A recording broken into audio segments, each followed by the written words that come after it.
संक्षिप्त योग रामायण. मूळ इंग्रजी लेखक पराग विजय गंधे. मराठी अनुवाद दिलीप अंबिके व डॉक्टर पुष्पलता इनामदार. वाचन अपर्णा जोग.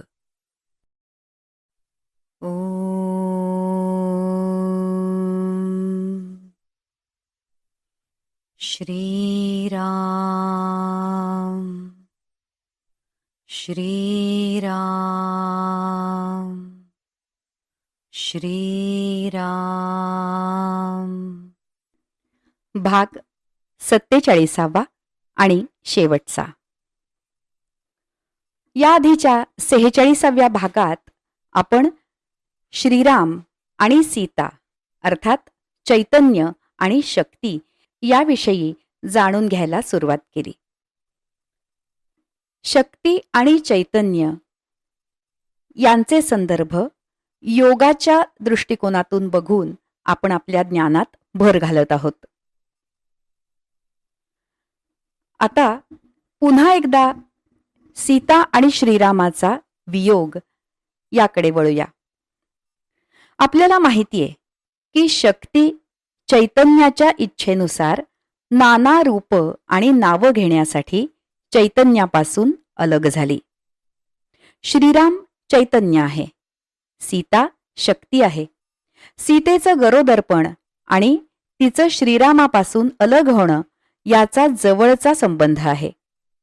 त्यामुळे तिचं गरोदर असणं 42व्या सर्गात येतं आधी आणि त्यानंतर 43व्या सर्गामध्ये श्रीराम सीतेपासून अलग होण्याची इच्छा व्यक्त करतो. उत्तरकांडाच्या 42व्या सर्गात सीता गरोदर आहे हे आपण वाचतो. श्रीराम आणि सीता नवीन येणाऱ्या बाळासाठी आनंदाने तयार असतात. 43व्या सर्गात अयोध्यावासियांच्या मते श्रीरामाने सीतेबरोबर राहणं योग्य नाही असं आपण वाचतो. त्यामागचा त्यांचा तर्क असा असतो की श्रीरामाने सीतेचा स्वीकार केला तर अयोध्येतल्या रहिवाशांनाही जर त्यांच्या पत्नींचं अपहरण झालं तर त्यांना देखील त्यांच्या पत्नी पुन्हा आपल्या घरात घ्याव्या लागतील. कारण यथा राजा तथा प्रजा ही उक्ती सार्थ करायला लागेल. मात्र यथा राजा तथा प्रजा ही उक्ती सार्थ करायची असेल तर श्रीरामाने सीतेचा परित्याग करायला हवा. पण त्याच वेळी प्रजेने इकडे दुर्लक्ष केलं की रावणाने सीतेचं अपहरण केल्यावर श्रीरामाने लंकेत जाऊन रावणावर हल्ला केला आणि त्याच्याशी युद्ध करून त्याला ठार केलं. 45व्या सर्गात श्रीराम प्रजेच्या निंदेची ही वार्ता आपल्या भावांना सांगतो. या अपकीर्तीला श्रीराम घाबरतो. असं वक्तव्य आपल्याला विचार करायला लावतं की ज्या श्रीरामाने लंकेवर आक्रमण करून रावणाला ठार मारलं तो प्रजेतून उठलेल्या क्षुल्लक चर्चेला कसा बरं घाबरला. उलटपक्षी श्रीरामाने सीतेविषयी काढलेल्या उद्गारांकडे तिचं प्रत्यक्ष रूप याकडे आपण पाहायला हवं. युद्धकांडातल्या 121व्या सर्गातल्या 15व्या श्लोकात श्रीराम म्हणतो की मला सीता माहीत आहे, ती माझ्या मनात कायम वास करत आहे आणि तिचं माझ्यावर निस्सीम प्रेम आहे.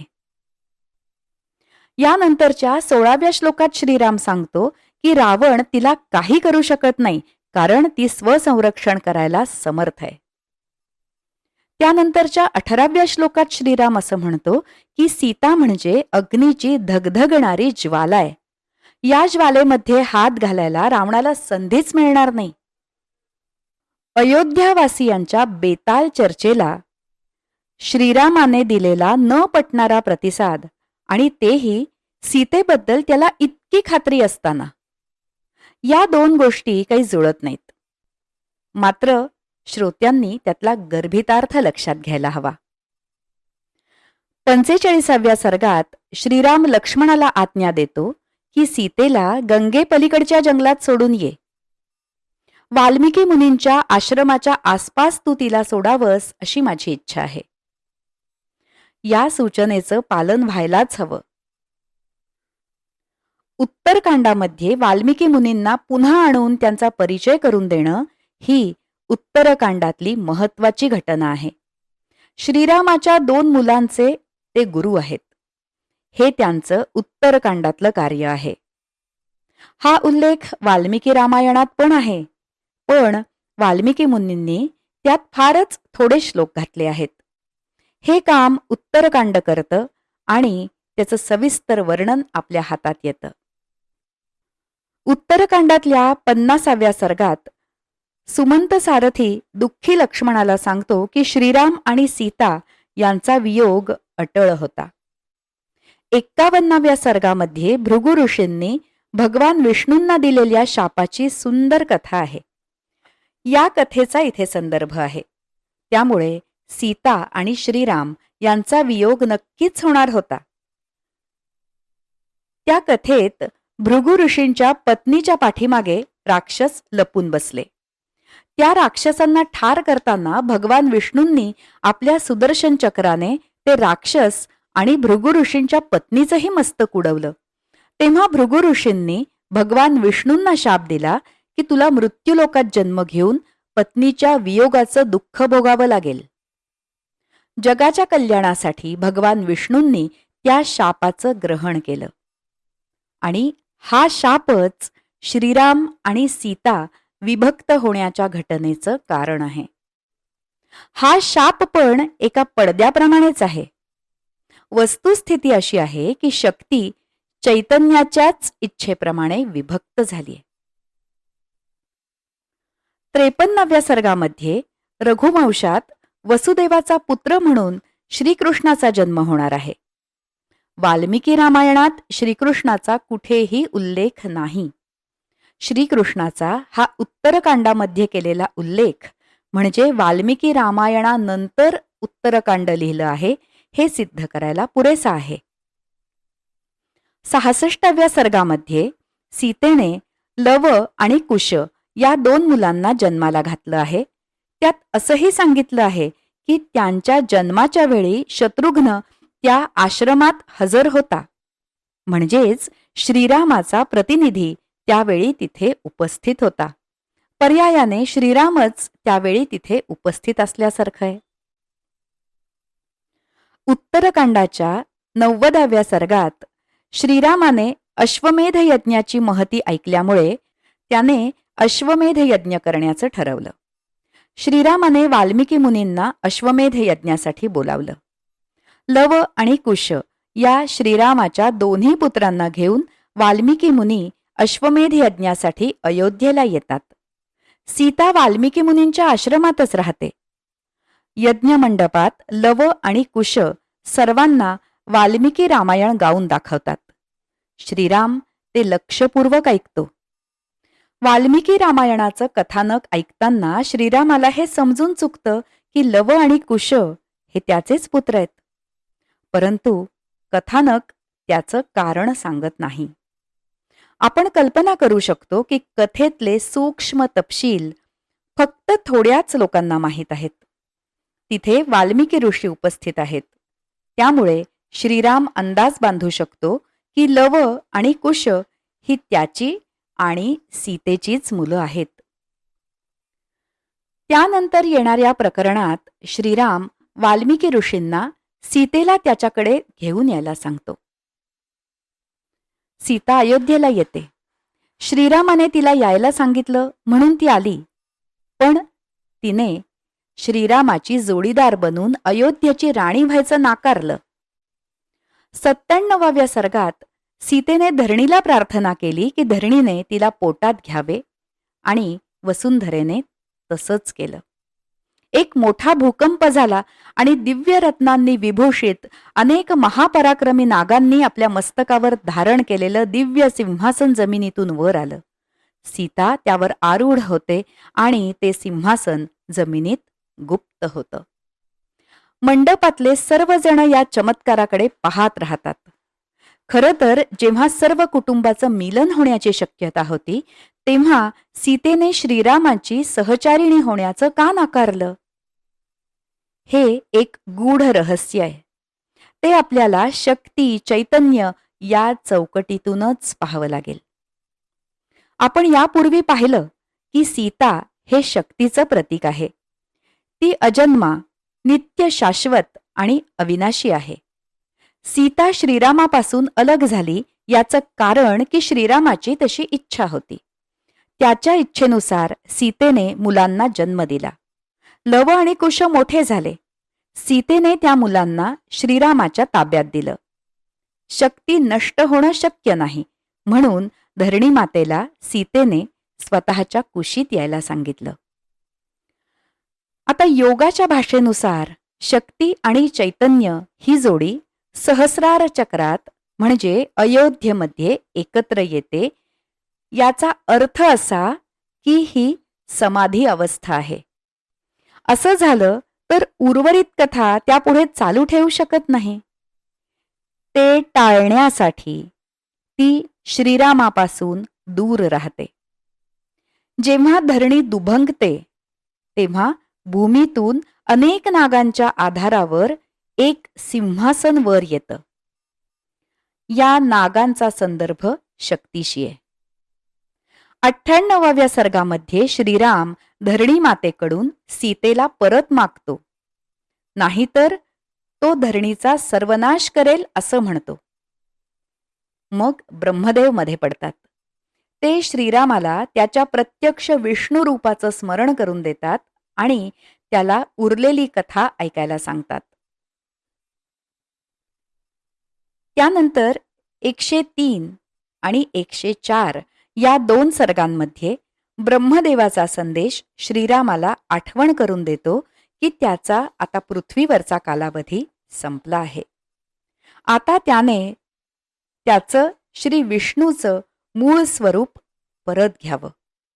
वेळ आणि मृत्यू याचं स्वरूप असलेला काळ हा निरोप श्रीरामाला देतो. 105व्या सर्गामध्ये उत्तरकांडाचे लेखक अत्यंत हुशारीने दुर्वास ऋषींची कथा त्यात घालतात. परिणामी लक्ष्मणाला श्रीराम आणि काळ या दोघांच्या भेटीत व्यत्यय आणण्याशिवाय पर्यायच उरत नाही. त्यांच्या भेटीत व्यत्यय आणण्याची शिक्षा मृत्यू ही होती. दुर्वास ऋषींच्या शापामुळे सबंध अयोध्येला संकटात घालण्यापेक्षा लक्ष्मणाने मृत्यू स्वीकारला. तोपर्यंत श्रीरामाच्या लक्षात आलं की त्याचा पृथ्वीवरचा कालावधी संपलाय. त्यामुळे तो आता निर्वानिरव करतो. लक्ष्मण हा समर्पित मनाचं प्रतीक आहे. मृत्यूसमयी प्रथम मनच जातं.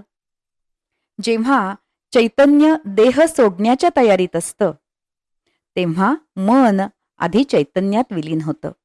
म्हणून लक्ष्मण श्रीरामाच्या आधी शरयू नदीत प्रवेश करतो.